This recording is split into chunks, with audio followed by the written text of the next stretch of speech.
বদরের ময়দানে এই পাশে কোরাইশ, এই পাশে মুসলমানেরা। বিশ্বনবী জালাময়ী ভাষণ দিলেন, তোমরা দেখতে পাচ্ছ এটা বদরের ময়দান না, এটা আল্লাহর জান্নাত, ওই জান্নাতের দিকে ছোট। বিশ্বনবীর কথা শোনা মাত্র সাইয়েদনা উমাইর ইবনুল হুমাম বললেন বাখ বাখ, মানে চমৎকার। বিশ্বনবী বললেন মা ইয়াহমিলুকা আলা কাউলিকা বাখ বাখ ইয়া উমাইর, আমার এই কথা শুনে তুমি কেন বললা বাখ বাখ?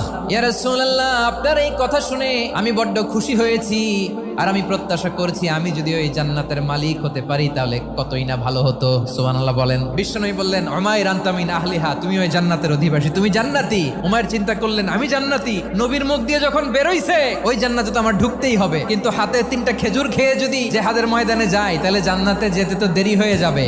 এই চিন্তা আসা মাত্রই খেজুর 3টাকে তিনি ছুঁড়ে মারলেন, তলোয়ার বের করে আল্লাহু আকবার বলে বদরের ময়দানে ঝাঁপিয়ে পড়লেন। আল্লাহর শত্রুদেরকে কচুকাটা করে এক পর্যায়ে শাহাদাতের সুধা পেয়ে নিজেও জান্নাতি হয়ে গেলেন। পড়েন সুবহানাল্লাহ।